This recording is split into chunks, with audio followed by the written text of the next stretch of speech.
नमस्कार विद्यार्थी मित्रांनो, अभ्यास मित्र परिवारामध्ये तुम्हा सर्वांचं खूप खूप स्वागत आहे। आज आपण बायोलॉजी मधील काही महत्त्वाचे टॉपिक म्हणजे ज्यावर प्रश्न येऊ शकतो असे टॉपिक इथे अभ्यासणार आहोत। तर डेफिनेटली या लेक्चरचा तुम्हाला येणाऱ्या परीक्षांमध्ये फायदा होणार आहे। तर हे इम्पॉर्टंट 25 टॉपिक्स हा एक पार्ट 1 आहे। आजचं लेक्चर बघा, कसं वाटतं हे कमेंट करून कळवा आणि जर लेक्चर आवडलं तर याच्या पुढचा भाग सुद्धा आपण घेऊन येऊया आणि पुढचे जे टॉपिक्स आहेत त्यांचे पण काही इम्पॉर्टंट टॉपिक्स ज्यावर क्वेश्चन येऊ शकतात किंवा आलेले आहेत असे टॉपिक्स आपण घेणार आहोत।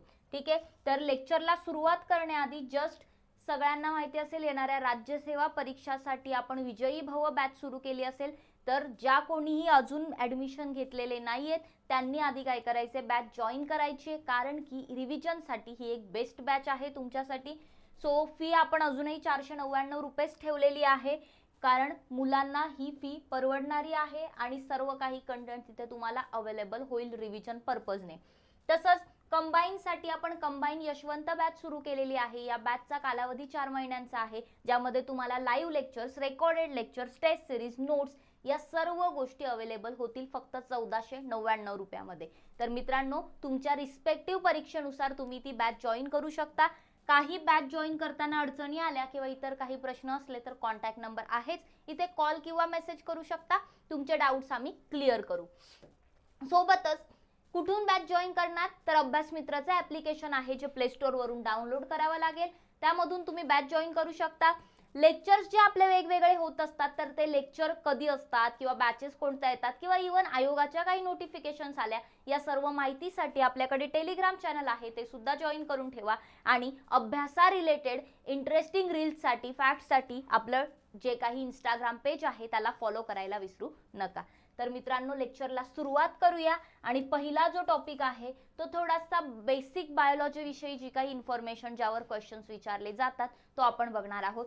तर थोडासा हा जे काही लेक्चर आहे तर वन वे आहे, सो थोडंसं तुम्हाला मे बी माझी स्पीड वाटेल, पण आपल्याला काय करायचे, खूप सारं कव्हर करायचं आहे। मग बघा, जीवशास्त्र म्हटल्यानंतर, बायोलॉजी म्हटल्यानंतर बायोलॉजीचे जनक कोण आहेत, वन लाइनर येऊ शकतो। बायोलॉजीचे जनक आहेत एरिस्टॉटल। कोण आहेत, एरिस्टॉटल हे बायोलॉजीचे, जीवशास्त्राचे जनक आहेत। आणि बायोलॉजी हे नामकरण कोणी केलेलं आहे, बायोलॉजी हे नाव कोणी दिलेलं आहे, तर लॅमार्क आणि ट्रिनिवेरस यांनी बायोलॉजी ही संज्ञा दिलेली आहे। तसंच जर तुम्ही पाहिलं तर बायोलॉजीच्या 2 शाखा पडतात, एक म्हणजे किंगडम प्लांटी आणि किंगडम ॲनिमलिया, बरोबर, वनस्पती सृष्टी आणि प्राणी सृष्टी। तर यातलं वनस्पती सृष्टी जी आहे त्यामध्ये एक ग्रंथ आहे, एक पुस्तक आहे ऍक्च्युली, जे खूप प्रसिद्ध किंवा त्यावर क्वेश्चन विचारले गेले आहेत, जे म्हणजे हिस्टोरिया प्लॅन्टेरम। तर यामध्ये वनस्पतींचा अभ्यास करून काय केलेले, त्यांची माहिती दिलेली आहे, मग त्यांची मॉर्फोलॉजी असेल, ॲनाटॉमी असेल, फिजिओलॉजी असेल। सो हे पुस्तक कोणी लिहिलंय, थिओफ्रेस्टस यांनी लिहिलेलं आहे। आणि वनस्पती शास्त्राचे जनक सुद्धा कोण आहेत, थिओफ्रेस्टस आहेत। लिहून घ्या, प्रश्न विचारला जातो। पुढे बघा, हिस्टोरिया ॲनिमलिया, जसं वनस्पती शास्त्रांचं वर्णन हिस्टोरिया प्लॅन्टेरम मध्ये केलंय, तसंच हिस्टोरिया ॲनिमलिया मध्ये प्राणीशास्त्राचं किंवा प्राण्यांचं जे काही वर्णन आहे, प्राण्यांची मॉर्फोलॉजी, प्राण्यांची ॲनाटॉमी आणि फिजिओलॉजी यांचा अभ्यास करून एरिस्टॉटल यांनी हिस्टोरिया ॲनिमलिया हे पुस्तक लिहिलेलं आहे। आणि एरिस्टॉटल हे प्राणीशास्त्राचे जनक आहेत। बनले 4 तुमचे one liner question MCQ. Yes, तसंच तुम्हाला माहितीये की जे काही सजीव आहेत यांना नामकरण केलं जातं, त्यांना विविध नावं दिली जातात। तर ही जी नावं दिली जातात तर याला टॅक्झोनॉमी असं म्हटलं जातं नामकरणाला, किंवा त्या नामकरणाचे पण वेगवेगळे टप्पे आहेत, वर्गीकरण, ओळख, वर्गीकरण आणि मग नामकरण केलं जातं। सो हे जे टॅक्झोनॉमी आहे याचे जनक कोण आहेत, कार्ल लिनियस। महत्वाचे आहे, कार्ल लिनियस काय आहेत, टॅक्झोनॉमीचे जनक आहेत। आणि मग वर्गीकरण जे होतं तर वर्गीकरणामध्ये तुम्ही जर पाहिलं तर वेगवेगळ्या प्रकारचं वर्गीकरण करण्यात आलेलं आहे। इतिहासात जर आपण पाहिलं तर 1735 मध्ये कार्ल लिनियस यांनी काय केलं होतं, पृथ्वीवर जे काही सर्व सजीव आहे त्यांना दोन सृष्टीत वर्गीकरण केलं होतं. एक म्हणजे वनस्पती सृष्टी आणि दुसरं म्हणजे प्राणी सृष्टी. बरोबर. तर त्यांनी व्हेजिटेबलिया आणि ॲनिमलिया असे दोन सृष्टी वर्गीकरण केलं होतं.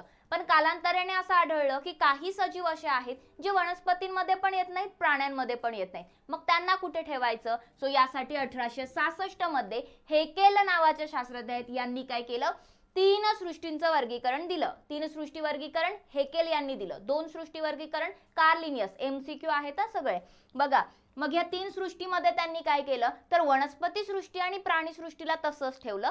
एक सृष्टी जी आहे ती एक्स्ट्राची ऍड केली. ती सृष्टी म्हणजे किंगडम म्हणजेच प्रोटिस्टा. बरोबर. ज्यामध्ये अमिबा वगैरे येतात, आदिजीवातात. सो हे प्रोटिस्टा किंगडम जे आहे ते हेकेल यांनी ऍड केलं. मग पुन्हा असं झालं की अजून काही जीव होते जे यामध्ये बसत नव्हते. सो त्यासाठी 1925 मध्ये चॅटन यांनी पुन्हा सजीवांचं वर्गीकरण केलं आणि त्यांनी वर्गीकरण केल्यानंतर ह्या ज्या तीन सृष्टी होत्या, प्रोटिस्टा, वनस्पती आणि प्राणी, त्या तशाच ठेवल्या. पण यांच्यामध्ये अजून एक सृष्टी ऍड केली. ती म्हणजे सृष्टी ऍक्च्युली चॅटन यांनी काय केलं, चॅटन यांनी सृष्टी नाही ऍड केली. चॅटन यांनी सजीवांचं आधी केंद्रकी आणि दृश्य केंद्रकी असं वर्गीकरण केलं. ठीक आहे. सो चॅटन यांनी दोन गट केले की आधी केंद्रकी आणि दृश्य केंद्रकी. मात्र 1938 मध्ये कोपलँड यांनी एक सृष्टी ऍड केली. ती म्हणजे मोनेरा सृष्टी. सो वनस्पती, प्राणी, प्रोटिस्टा तसंच ठेवून मोनेरा सृष्टी, ज्यामध्ये बॅक्टेरिया, जीवाणू येतात, ही सृष्टी कोपलँड यांनी 1938 मध्ये ऍड केली. आणि पुन्हा मग कालांतराने काय झालं, तर अजून काही सजीव होते जे या चारही सृष्टींमध्ये बसत नव्हते. सो त्यासाठी RH विटकर यांनी काय केलं, तर 5 सृष्टीचं वर्गीकरण दिलं, ज्याला पंचसृष्टी वर्गीकरण म्हटलं जातं आणि जे आजही आयडियल मानलं जातं. या 5 सृष्टीमध्ये येतं सृष्टी मोनेरा. बरोबर. त्यानंतर येतं ते म्हणजे सृष्टी प्रोटिस्टा. त्यानंतर विटकर यांनी ऍड केलेली सृष्टी कवक, फंगाय. त्यानंतर प्राणी सृष्टी आणि वनस्पती सृष्टी. अशा पंचसृष्टीचं वर्गीकरण कोणी केलं, RH विटकर यांनी केलेलं आहे. ठीक आहे. मग जे काही वर्गीकरण केलं, आता जेव्हा पण नामकरण वगैरे केलं जातं किंवा एखाद्या सजीवाचं पाहिलं तर त्याचा एक सिक्वेन्स असतो की त्याची एक स्पीसीज असते, जाती असते. त्यानंतर त्याचा एक वंश असतो. ठीक आहे. जिनस असतो, कुळ असतं. ठीक आहे. फॅमिली असते, गण असतं, ऑर्डर असतं, वर्ग असतो, क्लास. त्यानंतर असतो फायलम, संघ आणि शेवटी असतं किंगडम. यावर प्रश्न पूर्वी आलेला आहे. इथून पुढेही येऊ शकतो. एकतर असा क्रम लावा किंवा असा क्रम लावा, प्रश्न येऊ शकतं. सृष्टी म्हणजे पूर्ण मोठं. ठीक आहे. मग त्यात छोटं छोटं छोटं, जसं की एखादी शाळा आहे तर त्याच्यामध्ये एक विद्यार्थी, मग त्याचा वर्ग, त्यानंतर असं मग तसं एक समजून घ्या तुम्ही की इयत्ता, मग त्या टाईपमध्ये सृष्टी हे खूप मोठं झालं आणि मग त्याच्यात एक एक एक एक त्याचे सब टाईप्स आले. ठीक आहे. सो असा एक सिक्वेन्स असतो. यावर प्रश्न येतो, हे लक्षात ठेवायचं आहे. मग आपण या टॉपिक वरती येणारे बेसिक्स पाहिले. आता आपण पुढच्या टॉपिक वरती शिफ्ट होऊया, जे आहे आपलं वर्गीकरण. तर वर्गीकरणामध्ये सगळ्यात आधी आदिजीव वरती आपण बघूया की कशा प्रकारे प्रश्न येऊ शकतो.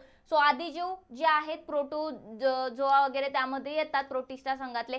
सो यामध्ये जर तुम्ही पाहिलं जे काही सजीव आहेत, जसं अमिबा झालं, पॅरामेशियम झालं, तर या सजीव जर तुम्ही पाहिले तर ते गढूळ पाण्यामध्ये असतात, स्वतंत्र जीवन जगत असतात. बरोबर. आणि काही आजार यांच्यामुळे होतात, जसं की एंटामिबा हिस्टोलिटिका आहे, यामुळे अमांश होऊ शकतं. ठीक आहे. सो अमांश होण्यासाठी एंटामिबा हिस्टोलिटिका कारणीभूत ठरतं. प्लाझ्मोडियम वायवॅक्स जे आहे तर यामुळे मलेरिया, हिवताप. बरोबर. खूपदा प्रश्न विचारला जातो, हिवताप होण्यास, मलेरिया होण्यास प्लाझ्मोडियम वायवॅक्स हा प्रोटिस्टा कारणीभूत ठरतो. युग्लिना जे आहे हे कसे असतात, स्वयंपोषी असतात. सो ही काही वैशिष्ट्ये आपल्याला वेगवेगळ्या आदिजीवांची इथे दिलेली आहेत. मग बघा, मी काही प्रत्येक टॉपिक विषयी डिटेल इथे शिकवत बसणार नाही. डिटेल शिकण्यासाठी बॅचेसवर लेक्चर आहेत किंवा यूट्यूबवर फ्री लेक्चर तुम्हाला वेगवेगळे आहेत, रिव्हिजन लेक्चर. इथे मी ज्या टॉपिकमध्ये ज्या सब टॉपिकवर क्वेश्चन येणार आहे तेवढं घेणार आहे. सो आपण आदिजीवांविषयी पाहिलं. आता विषाणू विषयी आपल्याला बघायचं आहे थोडंसं. विषाणूवरती प्रश्न विचारला गेला होता. सो विषाणू जे असतात, ज्याला आपण व्हायरस म्हणतो, तर आपल्याला माहिती आहे की व्हायरस हे एकतर युनिसेल्युलर असतील किंवा जर तुम्ही व्हायरस पाहिले ऍक्च्युली तर त्यामध्ये युनिसेल्युलर नसतील किंवा मल्टीसेल्युलर नसतील. ठीक आहे. ते कसे असतात, नॉन सेल्युलर असतात. बरोबर. व्हायरसेस कसे असतात, नॉन सेल्युलर असतात. बरोबर. त्यांच्यामध्ये पेशी नसते, अपेशीय असतात. पेशीची कुठलीही त्यांच्यामध्ये संघटना नसते. ते पॅरासायटिक मोडमध्ये जगतात, परजीवी असतात, निर्जीव असतात, ते इतरांवरती अवलंबून असतात. ठीक आहे, ते इतर सजीवांना किंवा सजीव पेशींना काय करतात, संसर्ग करत असतात. जे काही व्हायरस आहेत ते कोणत्याही कणांच्या रूपामध्ये आपल्याला बघायला मिळतात. पहिल्यांदा कुठे आढळले होते ते लक्षात ठेवायचे, टोबॅको मोझॅइक व्हायरस, तंबाखूच्या झाडावरती सगळ्यात आधी व्हायरस आढळलं होतं. आणि विषाणूचा अभ्यास करणारं जे शास्त्र आहे त्याला विषाणूशास्त्र म्हणजेच व्हायरोलॉजी असं म्हटलं जातं. बघा, कशाच्या शास्त्राला काय म्हणतात ते पण लक्षात ठेवायचे. विषाणूचा अभ्यास करणाऱ्या शास्त्राला व्हायरोलॉजी म्हटलं जातं आणि जो विषाणू शास्त्रज्ञ असतो त्याला व्हायरोलॉजिस्ट म्हटलं जातं. सो विषाणू विषयी एवढ्या गोष्टी इनफ आहेत. ठीक आहे, मग आपल्याला यावर काही प्रश्न आला तर आपण त्याची उत्तरं देऊ शकतो. एलिमिनेशन मेथड तर असतेच, मग बाकी गोष्टी आपण एलिमिनेट पण करू शकतो. आता महत्वाचं आहे ते म्हणजे प्राण्यांचं वर्गीकरण. ठीक आहे, यामध्ये बरेचसे संघ आहेत, खूप सारे फायलम आहेत. जसं तुम्ही जर पाहिलं तर जी काही प्राणीसृष्टी आहे त्याच्यात पण दोन गट पडतात. एक म्हणजे काय, असमपृष्ठरज्जू प्राणी आणि एक म्हणजे काय, समपृष्ठरज्जू प्राणी. ठीक आहे, पाठीचा कणा असलेले म्हणजे समपृष्ठरज्जू, पाठीचा कणा नसलेले म्हणजे असमपृष्ठरज्जू. मग आता हे जे समपृष्ठरज्जू प्राणी आहेत या संघ समपृष्ठरज्जू प्राण्यांचे पण आणखी गट पडतात. असमपृष्ठरज्जू प्राणी आहेत त्यांचे पण आणखी गट पडतात. असमपृष्ठरज्जू प्राणी जे आहेत त्यांचे कोणकोणते संघ आहेत तर त्यामध्ये सगळे तुमचे मेटाझोआ आले. ठीक आहे, सो प्रोटोझोआ आले, प्रोटोझोआ मधले आदिजीव. आणि मग मेटाझोआ मध्ये कोण कोण येतं तर त्यामध्ये रंध्रीय प्राणी, रंध्रीय म्हणजेच काय, पोरीफेरा, सिलेंटेराटा, चपटे कृमी, त्यानंतर सिलेंटेराटालाच निडारिया म्हणतात, चपटे कृमी, फ्लॅट वर्म्स, गोल कृमी, राऊंड वर्म्स, वलयांकृत. ठीक आहे, जे ॲनिलिडा आले, त्यानंतर संधिपाद, आर्थ्रोपोडा, मृदू काय, मोलुस्का, तसंच कंटक चर्मी, इकायनोडर्माटा आणि अर्ध समपृष्ठरज्जू हेमिकॉर्डेट्स. सो हे सगळे कशामध्ये आले, असमपृष्ठरज्जू. मग पृष्ठरज्जू मध्ये कोण कोण येतं, पृष्ठरज्जू मध्ये जे काही आहेत समपृष्ठरज्जू मध्ये युरोकॉर्डाटा, सेफॅलोकॉर्डाटा आणि वर्टिब्रेटा येतं. सो यातले युरोकॉर्डाटा, सेफॅलोकॉर्डाटावर प्रश्न येत नाही कारण की ते आता नामशेष झाले आहेत. उरलेले वर्टिब्रेट्स आहेत त्यामध्ये मग येतात चक्रमुखी, मत्स्य, मास्यांचा वर्ग येतो, उभयचर, ॲम्फिबियन, सरीसृप, रेप्टाईल, पक्षी, बर्ड्स आणि सस्तन प्राणी, मॅमल्स येतात. ठीक आहे, सो हे आहे वर्गीकरण प्राण्यांचं. मग या प्रत्येक संघाविषयी थोडी थोडीची महत्वाची इन्फॉर्मेशन आहे ती मी सांगणार आहे की जिथे प्रश्न येऊ शकतो. ठीक आहे, म्हणून आपल्याला हे संघ थोडे डिटेलमध्ये बघायचे आहे कारण की प्राण्यांचं वर्गीकरण झालं किंवा वनस्पतींचं वर्गीकरण झालं यावर खूप जास्त प्रश्न विचारले जातात किंवा मानवी रोग, सो महत्वाचा टॉपिक ठरतो. मग बघा, जर प्राण्यांचं वर्गीकरण बघायचं झालं तर त्याआधी थोडीशी एक छोटी कन्सेप्ट, एक म्हणजे अनाइमा असतं आणि दुसरं असतं एनाइमा. अनाइमा म्हणजे असे प्राणी असतात की ज्यांच्या शरीरामध्ये रक्ताचा प्रभाव असतो. ठीक आहे, सॉरी, रक्ताचा काय असतो, अभाव असतो, यांना म्हणतो आपण अनाइमा. ठीक आहे, अनाइमा म्हणजे रक्त नसलेले. मग त्यामध्ये आर्थ्रोपोडा आले, मोलुस्का आले, ॲनिलिडा, सिलेंटेराटा. ठीक आहे, हे सगळे प्राणी काय आहेत, अनाइमा आहेत. आणि एनाइमा म्हणजे काय तर ज्यांच्या शरीरामध्ये रक्त असतं. सो त्यामध्ये मग अंडज असतात आणि जरायुष प्राणी सुद्धा असतात. एनाइमाचं दोन गटात वर्गीकरण होतं, एक म्हणजे अंडी घालून पिलांना जन्म देणारे आणि दुसरी म्हणजे थेट पिलांना जन्म देणारे जरायुज, याला विविपोरस म्हणतात, अंडजला ओविपोरस म्हणतात. Right, clear. पुढे जाऊया, एक एक संघ बघूया. सगळ्यात पहिला संघ आहे संघ पोरीफेरा. संघ पोरीफेरा जो आहे याला रंध्रीय संघ पण म्हटलं जातं. पोर्स असलेले, पोरीफेरा म्हणजे काय, त्यांच्या शरीरावरती पोर्स, छिद्रे असतात. बरोबर, मग ही जी छिद्रे असतात, ठीक आहे, तर या छिद्रांमध्ये जर तुम्ही पाहिलं जी छिद्रे संपूर्ण शरीरावर असतात त्यांना ऑस्टिया म्हणतात आणि वरच्या भागात जे मोठे छिद्र असतात त्यांना ऑस्क्युलम म्हणतात. ठीक आहे, तुम्हाला इथे इमेज दिसत असेल. यांच्यामध्ये कॉलर पेशी असतात. ठीक आहे, कॉलर पेशी कोणामध्ये असतात, संघ पोरीफेरातील प्राण्यांमध्ये असतात. मग आता हे प्राणी राहतात कुठे तर खाऱ्या पाण्यामध्ये राहतात. कुठे राहतात तर सागरी पाण्यामध्ये, खाऱ्या पाण्यामध्ये राहतात. यांच्या बॉडीवरती जर तुम्ही पाहिलं तर शुकिकांचं आवरण असतं. काय असतं, स्पिक्युअल्स असतं. तुम्ही त्यांच्या बॉडीवर पाहू शकता, आवरण आहे. कशाने बनलेलं असतं, कॅल्शियम कार्बोनेटने बनलेलं असतं. ठीक आहे, सगळं इम्पॉर्टंट आहे.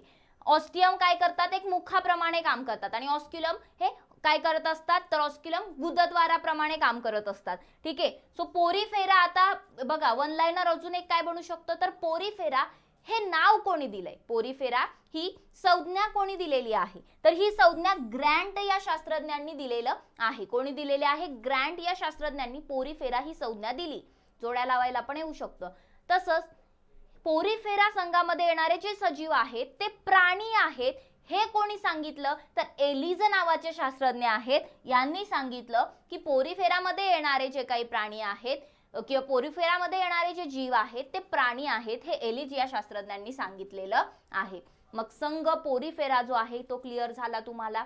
यावर कसे प्रश्न येतील तर ह्या गोष्टी महत्त्वाच्या आहेत. पुढचा संघ सिलेंटेराटा, यालाच संघ निडारिया असं सुद्धा म्हटलं जातं. म्हणजे पूर्वी सिलेंटेराटा म्हणायचे, आता निडारिया म्हणतात. ठीक आहे. सो यामध्ये जर तुम्ही पाहिलं तर हे पण जास्ती करून बहुतेक करून समुद्रात राहतात, समुद्रात आढळतात. त्यांची सिमेट्री ही रेडियल सिमेट्री असते. ठीक आहे. कशी असते? रेडियल सिमेट्री असते. ठीक आहे. सिमेट्री म्हणजे त्यांचं एका भागामधून काप करणं. ठीक आहे. कुठून तरी विशिष्ट ठिकाणावरून त्यांना कट करणं की त्यांचे समान भाग मिळण्यासाठी. शरीराला एकच मुख असतं आणि त्याच्या भोवती शुंडके असतात. जर तुम्ही पाहिलं तर हे आहे इथे हायड्रा, जलव्याल ज्याला म्हणतात. सो हायड्राला बघा हे सगळे काय टेंटॅकल्स, हे काय शुंडके आहेत आणि हे एकच त्याला मुख असतं. ठीक आहे. बाकी जर तुम्ही पाहिलं तर यांच्यामध्ये थोडक्यात मुकुलायन पद्धतीने जे काही प्रजनन आहे ते प्रजनन होत असतं. अलैंगिक पद्धतीने बडिंग प्रोसेसने प्रजनन होतं, रिप्रोडक्शन होतं. वसाहतीने राहतात. यामध्ये काही कोरल, सी ॲनिमन हे वसाहत करून राहतात. आणि एकटे राहणारे पण काही सिलेंटेराटा आहेत जसं हायड्रा, जेलीफिश हे काय करतात? एकटे राहतात. बघा आपण जेलीफिश खूपदा म्हणतो, जेलीफिश माहितीये पण त्याचं ओरिजिनल नाव काय आहे? ऑरेलियाला जेलीफिश म्हटलं जातं. ऑरेलिया हे त्याचं काय आहे? ओरिजिनल नाव आहे. मग जर तुम्ही पाहिले तर हे जे सिलेंटेराटा संघातील प्राणी आहेत यांच्यामध्ये शैवाळांचे पण गुणधर्म असतात आणि कवकाचे सुद्धा गुणधर्म असतात. ठीक आहे. सो हे आपल्याला थोडंसं लक्षात ठेवायचं आहे. मग अजून एक महत्त्वाचा MCQ बनू शकतो तो म्हणजे सिलेंटेराटा हे नाव कोणी दिलं? कोणी दिलं सिलेंटेराटा हे नाव? ल्युकार्ट यांनी दिलेलं आहे. कोणी दिलंय? ल्युकार्ट यांनी सिलेंटेराटा हे नाव दिलेलं आहे. मग संघ सिलेंटेराटावरती जे काही मी म्हटलंय यावर क्वेश्चन येऊ शकतो, सो एवढं लक्षात ठेवा. पुढचा आहे संघ प्लॅटीहेल्मिन्थिस. संघ प्लॅटीहेल्मिन्थिस. प्लॅटी म्हणजे चपटे कृमी. ठीक आहे. सो याच्यामध्ये चपटे कृमी फ्लॅटवर्म्स येतात ज्याचं शरीर रिबिन प्रमाणे चपटं असतं, त्रिस्तरीय असतं आणि बायलॅटरल सिमेट्री असते. जशी आपली आहे की आपल्याला इथून जर का सरळ असं कट केलं तर आपल्या शरीराचे दोन समान भाग मिळतात. सो सेम प्लॅटीहेल्मिन्थिसचं सुद्धा तेच आहे, द्विपार्श्व सममिती आहे. सो बहुतेक करून हे कसे असतात? पॅरासायटिक मोड मध्ये असतात. पॅरासायटिक आहेत, परजीवी आहेत, मानवी शरीराला त्रासदायक किंवा आपल्या शरीरात आजार पसरवणारे असतात. रक्ताभिसरण संस्था नसते यांच्यामध्ये, मात्र मेंदू असतो. आणि यांच्यामध्ये जी काही पचन संस्था आहे ती सुद्धा अविकसित असते. उत्सर्जन क्रियेसाठी यांच्यामध्ये काही विशेष पेशी ज्या आहेत त्या असतात ज्याला फ्लेम सेल्स असं म्हणतात, ज्योत पेशी असं म्हणतात. मग तुम्हाला प्रश्न आला की उत्सर्जनासाठी फ्लेम सेल्स कोणामध्ये असतात तर तुम्हाला उत्तर देता आलं पाहिजे संघ प्लॅटीहेल्मिन्थिस मध्ये असतात, ज्याला ज्योतपेशी किंवा फ्लेम सेल्स असं म्हणतात. मग तुम्ही बघू शकता लिव्हर फ्ल्यूक, प्लॅनेरिया हे सगळे पट्टकृमी, बरोबर, टेपवर्म हे सगळे काय आहेत तर प्लॅटीहेल्मिन्थिसचे एक्झाम्पल्स दिलेले आहेत. यानंतरचा पुढचा टॉपिक आहे तो म्हणजे संघ ॲस्कहेल्मिन्थिस. संघ ॲस्कहेल्मिन्थिस जे आहे यामध्ये जर तुम्ही पाहिलं तर अगेन किडेच असतात. ठीक आहे. म्हणजे काय तर थोडे जर तुम्ही पाहिले तर एक गोलकृमी यामध्ये येतात, राऊंड वर्म्स यामध्ये येतात. ठीक आहे. मग शरीर यांचं कसं असतं? त्रिस्तरीय, द्विपार्श्व सममित असतं, लांबट असतं, दंडाकृती असतं. यांच्यामध्ये सुडोसिलम असतं. म्हणजे काय? बॉडी कॅव्हिटी प्रेझेंट असते का? नाही, आभासी देहगुहा असते. तसं भासतं की यांच्यामध्ये कॅव्हिटी आहे. मुखापासून गुदद्वारापर्यंत जाणारी अन्न नलिका, मात्र इथे पचन नलिका असते. ॲस्कहेल्मिन्थिस मध्ये निमॅटोडा येतात, रोटिफेरा येतात, अॅकॅन्थोसिफॅला येतात, गॅस्ट्रोट्रायटा येतात आणि निमॅटोफोरा सुद्धा यामध्ये येतात. मग आता मी जसं तुम्हाला म्हटलं की हे पण काय करतात? हे बऱ्यापैकी आजार वगैरे पसरवतात, जसं की ॲस्कॅरिस आहे, बरोबर, राऊंड वर्म ज्याला म्हणतात, तर ते पोट आणि आतड्याला टार्गेट करतं. सो ॲस्कॅरियासिस होतं, त्यामुळे पोटाचा त्रास होतो. पिनवर्म अगेन पोट आतड्यांना टार्गेट करतं, उलट्या वगैरे होतात. फायलेरिया आहे, स्किनला टार्गेट करतं, याच्यामुळे हत्तीपाय रोग होतं. आणि हुकवर्म आहे ज्या पोटाला टार्गेट करतं, अगेन पोटदुखी किंवा गुदद्वाराला खाज येणं, हे कशामुळे होतं? हुकवर्ममुळे होतं. सो गोलकृमी इथे तुम्हाला दाखवलेले आहेत, नर आणि मादी. सो यामध्ये लक्षात ठेवा, मादी जी असते ती जरा जास्त लांब असते आणि जे नर जात आहे ती थोडी शॉर्ट असतं. ठीक आहे. सो या काही गोष्टी बेसिक असतात ज्या आपण ऑब्झर्व करत नाही, तिथे प्रश्न बनतो. पुढचा संघ आहे ॲनिलिडा. संघ ॲनिलिडा जे आहे गांडळाचा संघ बरोबर, ज्यामध्ये प्राणी जे असतात ते त्रिस्तरीय असतात. अगेन लांबट दंडाकृती खंडीभूत शरीर असतं, फ्रॅगमेंटेड असतं बरोबर, असं त्याचे साचे झालेले दिसतात. बायलॅटरल सिमेट्री असते. यांच्यामध्ये हालचालीसाठी पाय असतात का? नाही, सिटे असतात. ठीक आहे. सहसा कसे असतात ते? उभयलिंगी असतात. ठीक आहे. सहसा कसे असतात? उभयलिंगी. उभयलिंगी म्हणजे काय? तर एकामध्येच दोन्ही पण लिंग असणं. सो हे प्राणी खाऱ्या पाण्यात राहतात, गोड्या पाण्यात राहतात, तसंच कुठेही राहू शकतात, उभयचर असतात. आता अगेन ॲनिलिडा ही संज्ञा कोणी दिली? महत्वाचे, ॲनिलिडा ही संज्ञा लॅमार्क यांनी दिलेली आहे. सिलेंटेराटा ल्युकार्ट यांनी दिले, ॲनिलिडा ही लॅमार्क यांनी दिलेली संज्ञा आहे. श्वसनासाठी काय करतात? श्वसनीचा, ब्रोंकायचा वापर करतात आणि उत्सर्जनासाठी नेफ्रिडियाचा वापर केला जातो. यावर प्रश्न बनतं. गांडूळ नेफ्रिडियाचा वापर करतात उत्सर्जनासाठी, संघ ॲनिलिडा मधले सजीव.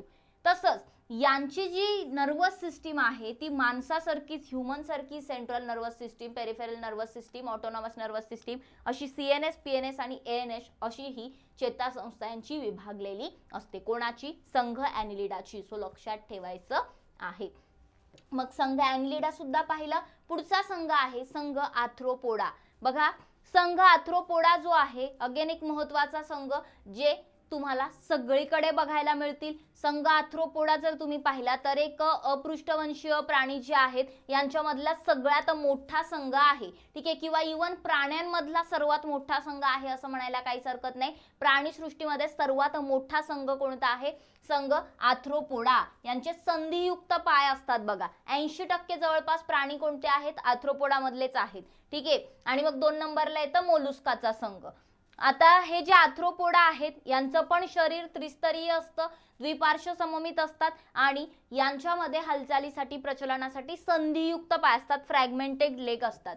जसं की असं, याला म्हणतात फ्रॅगमेंटेड लेग्स. ठीक आहे. तुम्ही जर पाहिले तर कसे असतात? संधियुक्त पाय असतात.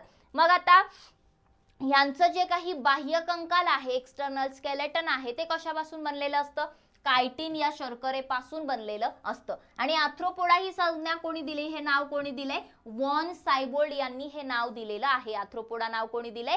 वॉन सायबोल्ड यांनी हे नाव दिलेलं असून हे हवेत उडणारे एकमेव अपृष्ठवंशीय प्राणी आहेत. हवेत उडणारे एकमेव अपृष्ठवंशीय प्राणी कोण आहेत? संघ आर्थ्रोपोडामध्ये येणारे प्राणी. मग त्यातले काही जलचर पण आहेत, काही भूचर पण आहेत, काही हवेत सुद्धा उडतात. यांच्यामध्ये उत्सर्जनासाठी ग्रीन ग्लँड, कॉक्झल ग्लँड आणि माल्फिजियन ट्युब्युल्स असतात. सो उत्सर्जनाची अंगे सुद्धा तितकीच महत्वाची आहेत, त्यावर सुद्धा क्वेश्चन बनतो. मग फुलपाखरू झालं, विंचू, झुरळ हे सगळे काय आहेत? तर हे सगळे आर्थ्रोपोडामध्ये येतात. महत्वाचा संघ आहे. बघा आता अगेन याच्या डिटेल्स मध्ये मी बसत नाहीये घुसत. ठीक आहे. मला जेवढं ओव्हरऑल प्रश्न विचारण्यासारखा आहे त्यावर मी घेतेय. पुढचा आहे संघ मोलुस्का. संघ मोलुस्का जो आहे याच्यामध्ये गोगलगाय वगैरे, ऑक्टोपस, शिंपले हे सगळं मोलुस्कामध्ये येतं. मग आता संघ मोलुस्का जो आहे हे पण पाण्यात राहतात, जलचर प्राणी आहेत. शरीर कसं असतं? एक सॉफ्ट अशा शेलने आच्छादलेलं असतं, मृदू कवचाने आच्छादलेलं असतं. आणि यांचं जे कवच आहे या कवचाच्या अभ्यासाला काय म्हणतात? कॉन्कोलॉजी असं म्हणतात. आणि मोलुस्काच्या अभ्यासाला काय म्हणतात? मॅलॅकोलॉजी असं म्हणतात. सो बघा, मोलुस्काच्या अभ्यासाला मॅलॅकोलॉजी म्हणतात आणि त्यांच्या कवचाच्या अभ्यासाला कॉन्कोलॉजी असं म्हणतात. कन्फ्यूज व्हायचं नाही. तसंच मोलुस्का ही संज्ञा कोणी दिली आहे? जॉन्स्टोन यांनी दिलेली आहे. वॉन सायबोल्ड यांनी आर्थ्रोपोडा संज्ञा दिली, जॉन्स्टोन यांनी मोलुस्का ही संज्ञा दिलेली आहे. आणि यांचं पण बाह्य आवरण कशाने बनलेलं असतं? कॅल्शियम कार्बोनेटने बनलेलं असतं. मग बघा, श्वसनासाठी यांच्यामध्ये कल्ले किंवा टेनिडिया असतात आणि उत्सर्जनासाठी मेटानेफ्रेडिया किंवा मोजनस अवयव असतात. ठीक आहे. सो श्वसनासाठी कोण काय वापरतं किंवा उत्सर्जनासाठी कोणाकडे काय अवयव आहेत या गोष्टी माहिती असल्या पाहिजे. सो संघ मोलुस्का सुद्धा आपण पाहिला. पुढचा संघ आहे संघ इकायनोडर्मॅटा. संघ इकायनोडर्मॅटा, इकायनो म्हणजे काटे, सो काटेरी त्वचा असणारे प्राणी येतात संघ इकायनोडर्मॅटामध्ये. काटेरी कवचाने, कॅल्शियम कार्बोनेटचं कडक आवरण असतं, काटेरी कवचाने त्यांची त्वचा आच्छादलेली असते. अगेन सागरी प्राणी आहेत, त्रिस्तरीय शरीर आहे, एकलिंगी असतात. ठीक आहे. म्हणजे मेल फिमेल सेपरेट असतं, अरीय सममित असतात, रेडियल सिमेट्री असते की असं कट केल्यानंतर समान भाग मिळणार. सो एका कुठून तरी ऍक्सिस मधून कट केल्यावर समान भाग मिळतात. सी अर्चिन, समुद्र काकडी, सी ककंबर, तारा, स्टारफिश, तारा मासा हे सगळ्याचे एक्झाम्पल्स आहेत. यांच्यामध्ये मात्र काय असते, डेव्हलप बॉडी कॅव्हिटी असते, विकसित देहगुहा असते. आणि हे प्राणी त्यांच्यामध्ये एक विशेष अशी जलभिसरण व्यवस्था असते, त्यातून ते मिळतं. म्हणजे जर तुम्ही पाहिलं तर जे काही अन्न आहे ते त्यांना जलभिसरण संस्थेतून मिळतं, कारण ते पाण्यातच राहतात ना. सो पाणी आत येणार बाहेर जाणार हे त्यांच्यामध्ये ते प्रोसेस असते. हालचालीसाठी नलिकापाद असतात, ट्यूबफीड असतात आणि यांच्यामध्ये रिजनरेशनची कॅपॅसिटी असते. ठीक आहे, एखादा भाग जर तुटला तर तो पुन्हा त्यांचा भाग तयार होतो, रिजनरेशन होतं. आणि इथे उत्सर्जन संस्था नसते, ते अमिबा सारखं काय करतात, उत्सर्जन करतात, डायरेक्टली डिफ्युजन टाइप उत्सर्जन करतात. ठीक आहे, त्यानंतर एक आहे लास्ट संघ हेमिकॉर्डेटा. ठीक आहे, संघ हेमिकॉर्डेटा. आता हा जो हेमिकॉर्डेटा संघ आहे यामध्ये सायक्लोग्लासेस, बॅलॅनोग्लासेस वगैरे येतं.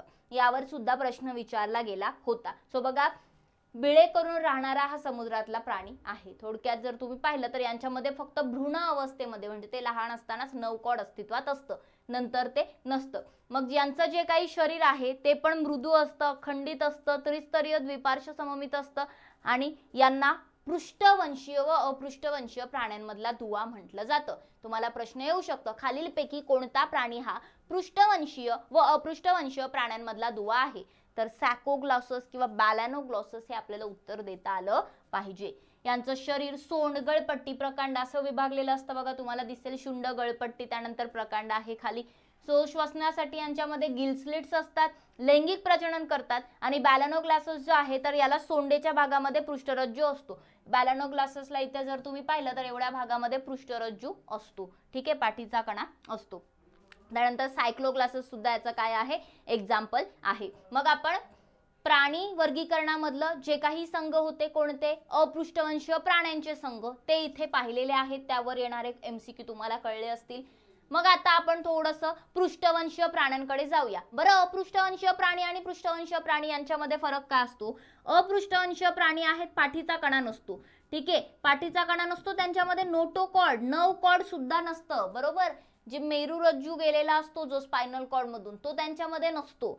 आणि नवकॉर्ड कोणामध्ये असतो? समपृष्ठरज्जूमध्ये, पाठीचा कणा असलेल्यांकडे असतं. ठीक आहे, सो या काही बेसिक गोष्टी त्यांच्यामध्ये आहेत फरक, जे आपल्याला माहिती असले पाहिजे. ठीक आहे, हृदय पुन्हा जर तुम्ही पाहिलं तर जे समपृष्ठरज्जू आहे त्यांचं हृदय समोरच्या बाजूला असतं, असमपृष्ठरज्जूंचं हृदय मागच्या बाजूला असतं. ह्या काही फॅक्ट्स इथे आहेत.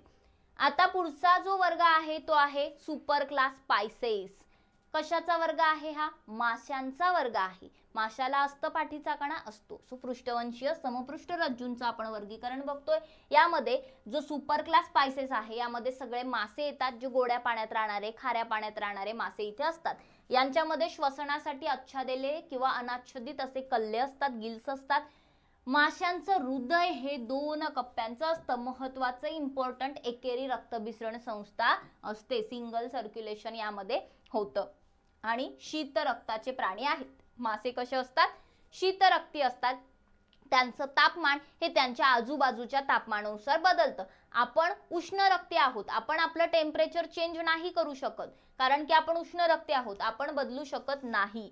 ठीक आहे, यांना पॉयकिलोथर्मिक म्हणतात. का? कारण की ते त्यांचं टेम्परेचर बदलू शकतात आजूबाजूच्या तापमानानुसार. म्हणून अगेन मासे हे अंडी घालणारे असतात, त्यांच्यामध्ये बाह्य फलन जे आहे ते घडून येतं. मत्स्यांच्या अभ्यासाला काय म्हणतात? इक्थिओलॉजी म्हणतात. माशांच्या अभ्यासाला काय म्हणतात? इक्थिओलॉजी असं म्हटलं जातं. सो इथे तुम्हाला मत्स्य वर्ग जो आहे तो बघितलेला आहे, सुपर क्लास पायसेस, कन्फ्यूज व्हायचं नाही. पुढे ॲम्फिबियन्स म्हणजे उभयचर, जे कुठेही राहू शकतात त्याला उभयचर. जसं की पाण्यात, कुठे म्हणजे पाण्यात व जमिनीवर दोन्हीवरही राहू शकतात, म्हणून त्यांना उभयचर म्हणतात. सो यांच्या शरीराच्या हृदयाला जर तुम्ही पाहिलं तर यांच्या शरीरात हृदयाला 3 कप्पे असतं. 3 कप्प्यांचं हृदय कोणाचं असतं? ॲम्फिबियन्सचं असतं. बेडूक झालं, टोड झालं. ठीक आहे, शुद्ध आणि अशुद्ध रक्त यांच्यामध्ये काय होतं? मिसळतं. आता मी तुम्हाला म्हटलं की यांच्यामध्ये 3 कप्प्यांचं हृदय असतं, पण मगर यांच्यामध्ये येऊन सुद्धा ऍक्च्युली मगर ही कुठे जाणार मग? तर 4 कप्प्यांचं हृदय मगरीला असतं. ठीक आहे, सो यांच्यामध्ये बाह्य फलन घडून येतं. पृष्ठवंशीयामधला हा सर्वात लहान वर्ग आहे ॲम्फिबियन्सचा. काय आहे? सर्वात लहान वर्ग आहे. कशामध्ये? पृष्ठवंशीय प्राण्यांमध्ये. आणि हे गोड्या पाण्यात आढळतात. ठीक आहे, त्यानंतर हे पण बघा समर स्लीप, हायपरनेशन ह्या संकल्पना दाखवतात की तुम्हाला बेडूक हे पावसाळ्यातच बाहेर दिसतील, उन्हाळ्यात आणि हिवाळ्यामध्ये बाहेर दिसणार नाही. ते काय असतात, मातीच्या खाली दगडांच्या खाली लपलेले असतात, झोपून असतात. ठीक आहे, पुढे बघा वर्ग रेप्टेलिया, रेप्टाइल्सचा वर्ग. अगेन सरीसृप प्राणी आले. सरीसृप प्राणी जे आहेत थोडंसं यामध्ये बघा, ऍक्च्युली मी मगाशी एम्फिबियन्स मध्ये मगर घेतलं, तर जी काही मगर आहे ती रेप्टाइल्स मध्ये येते, सरीसृप प्राण्यांमध्ये येते.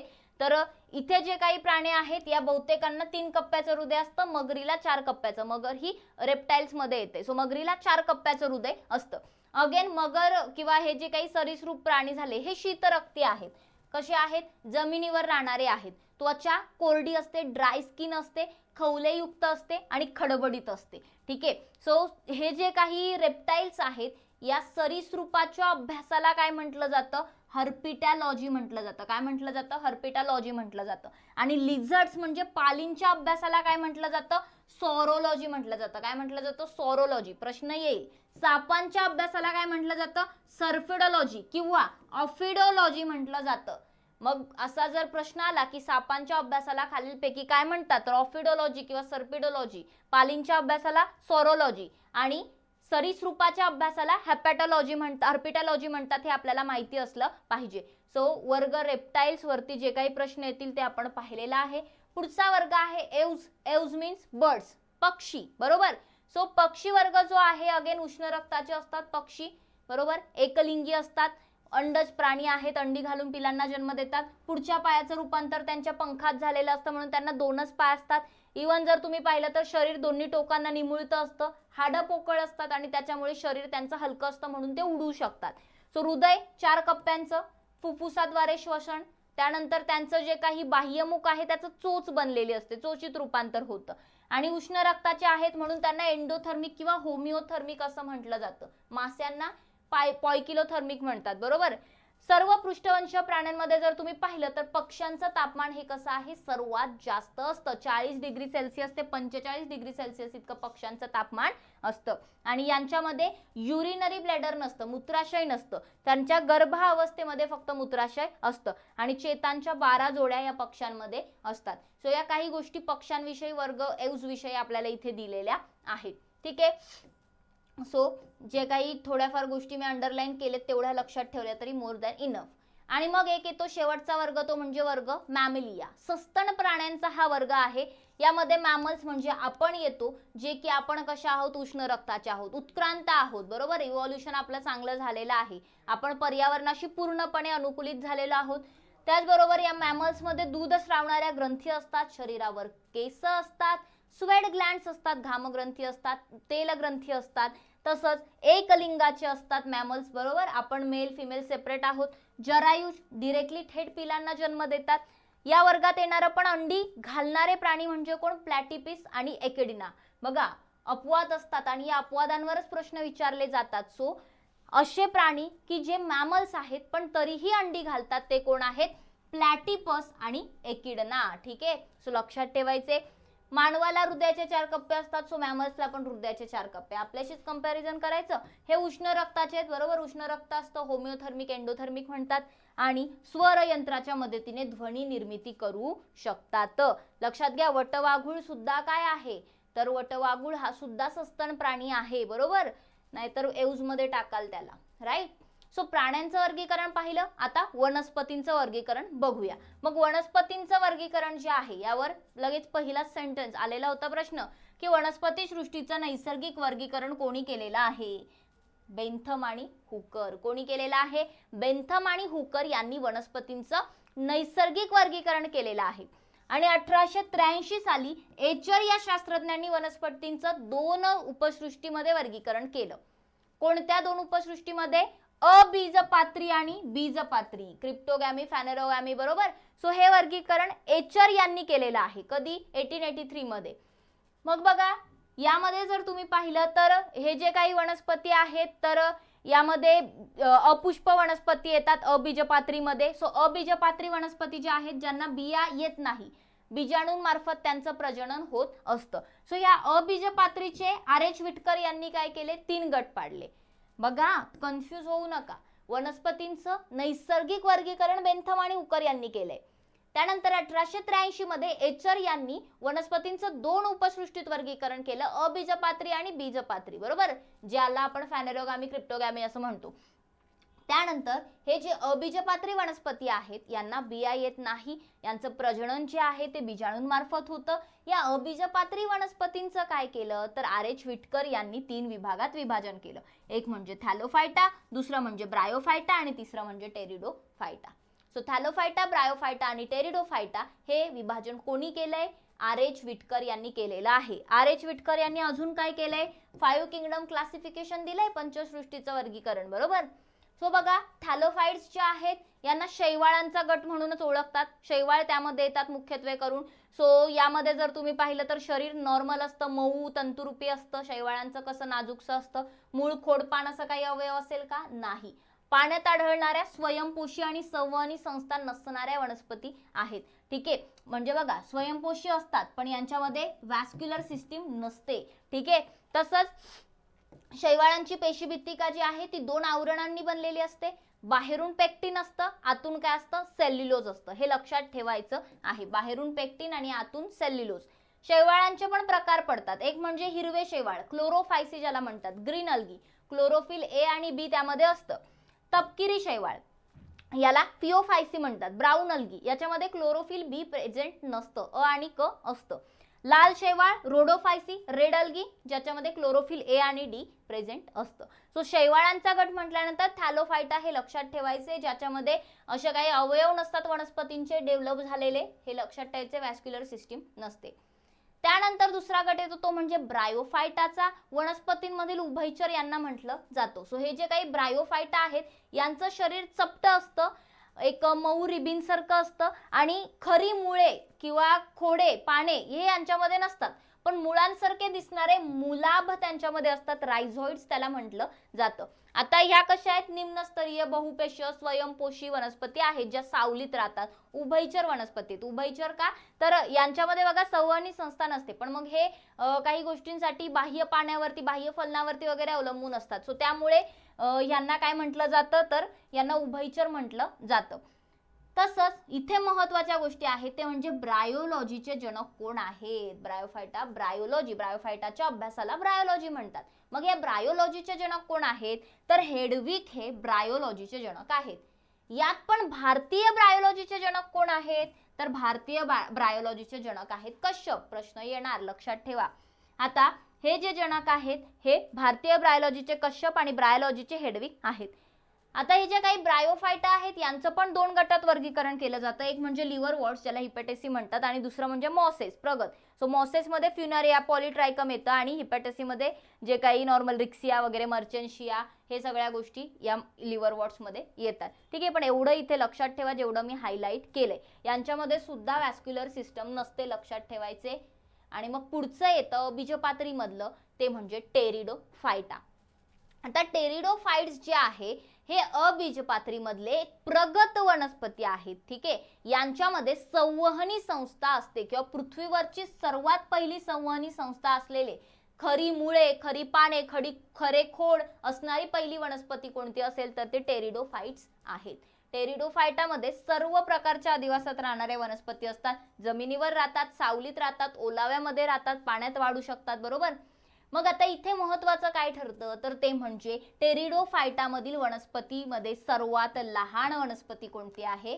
अझोला. कोणती आहे? अझोला. सर्वात उंच कोणती आहे? अल्सोफिला. आणि आपण जे ख्रिसमस ग्रीन नेहमी म्हणत असतो हे ख्रिसमस ग्रीन हे टेरिडोफाइट आहे आणि त्याचं ओरिजिनल नाव काय आहे? लायपोपोडियम हे त्याचं ओरिजिनल नाव आहे. बघा, नेचे, सिलेंजेनिला ही सुद्धा काय आहेत?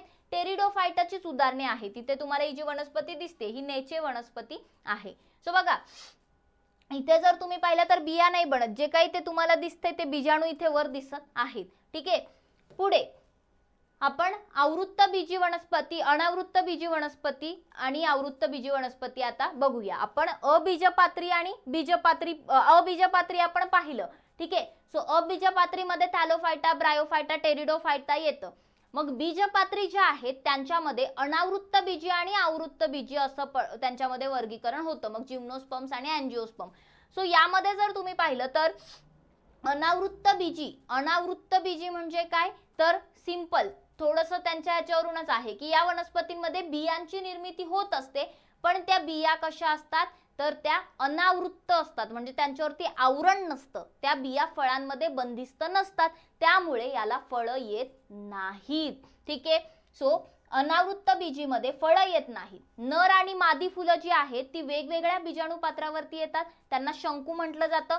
जिम्नोस्पर्म, ठीक आहे. आता अनावृत्त बीजीस म्हणजे जिम्नोस्पर्म. सो जिम्नोस्पर्म ही जी संज्ञा आहे, ही संज्ञा कोणी दिली लक्षात ठेवा, थिओफेस्टस यांनी दिलेली आहे. आणि ती कुठे दिली आहे, तर त्यांचं एन्क्वायरी इंटू प्लांट्स हे जे पुस्तक आहे त्या पुस्तकामध्ये जिम्नोस्पर्म ही संज्ञा थिओफेस्टस यांनी दिलेली आहे.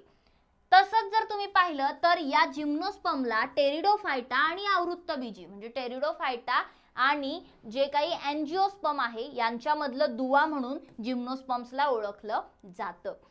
झिंक गोबायलोबा यांना जिवंत जीवाश्म म्हणून ओळखलं जातं. ही वनस्पती कशामध्ये येते, अनावृत्त बीजीमध्ये येते. तसंच जर तुम्ही पाहिलं तर सिक्विया पिविनस ही जी वनस्पती आहे ही जगातली सर्वात उंच वनस्पती आहे, जिची उंची 366 फूट आहे. सो ही जगातली सर्वात उंच वनस्पती काय आहे, जिम्नोस्पर्म्स मध्ये मोडते आणि यालाच कॉस्ट रेडवूड ऑफ कॅलिफोर्निया असं सुद्धा म्हटलं जातं किंवा यालाच फादर ऑफ फॉरेस्ट असं सुद्धा म्हटलं जातं. सो प्रश्न येऊ शकतो, लक्षात ठेवा. तसंच टॅक्झोडियम म्युकोनॅटम आहे. म्युक्रोनॅटम या वनस्पतीचा घेर खूप जास्त 125 फूट इतका घेर आहे त्या वनस्पतीचा. ठीक आहे. सो हे पण इम्पॉर्टंट, हे पण काय आहे, जिम्नोस्पर्म. आणि सॅमिया पिग्मी ही सगळ्यात लहान अनावृत्त बीजी वनस्पती आहे. ठीक आहे. सर्वात लहान टेरिडोफायटा अझोला आहे, सर्वात लहान अनावृत्त बीजी सॅमिया पिग्मी आहे. कन्फ्यूज होऊन गोष्टी लक्षात ठेवा, प्रश्न येणार, जोड्या लावा, चुकीची जोडी ओळखा, काहीही प्रश्न येऊ शकतो. सो मग या ज्या काही वनस्पती आहेत त्या झाल्या अनावृत्त बीजी जिम्नोस्पर्म. आता येऊया आवृत्त बीजीकडे, ज्याला आपण अँजिओस्पर्म्स असं म्हणतो. सो अँजिओस्पर्म वनस्पती ज्या आहेत, ज्या आवृत्त बीजी वनस्पती आहेत, तर या वनस्पतीमध्ये बिया या फळांमध्ये बंदिस्त असतात, म्हणजे या वनस्पतींमध्ये फळं येतात. बरोबर, बिया फळांमध्ये आहेत म्हणजे फळं येणार त्याला. सो या वनस्पतींमध्ये फूल काय असतं, प्रजननाचं अवयव असतं. एकाच फुलात नर आणि मादी असं दोन्ही पण लैंगिक अवयव असू शकतात, बायसेक्शुअल फ्लावर असू शकतात.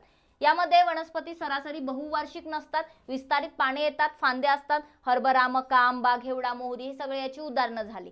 मग आवृत्त बीजी वनस्पती या वेगवेगळ्या आकाराच्या असू शकतात. बरोबर, अँजिओस्पर्म वेगवेगळ्या आकाराच्या असतात. सर्वात लहान आहे वॉल्फिया, खूप लहान, 1 मिलीमीटर इतकाच त्याचा आकार असतो. आणि युकॅलिप्टस हे सर्वात उंच आहे, 100 मीटर इतकी त्याची उंची आहे. सो असे वेगवेगळे आकार तुम्हाला या अँजिओस्पर्म मध्ये किंवा आवृत्त बीजीमध्ये पाहायला मिळतील. मग या आवृत्त बीजीचे पण दोन प्रकार पडतात, एक म्हणजे एकबीजपात्री मोनोकॉटिलिडॉन आणि दुसरं म्हणजे द्विबीजपात्री डायकॉटिलिडॉन. सो एकबीजपात्री जे आहेत त्यामध्ये एकाच दलाचं बीज असतं. बरोबर, लाईक तुम्ही जर पाहिलं तांदूळ आहे, तांदळाला तुम्ही सेपरेट नाही करू शकत दोन भाग, पण तेच जर शेंगदाणा असेल तर शेंगदाण्याचे तुम्ही दोन भाग करू शकता, जे दोन दलाचं बीज असतं.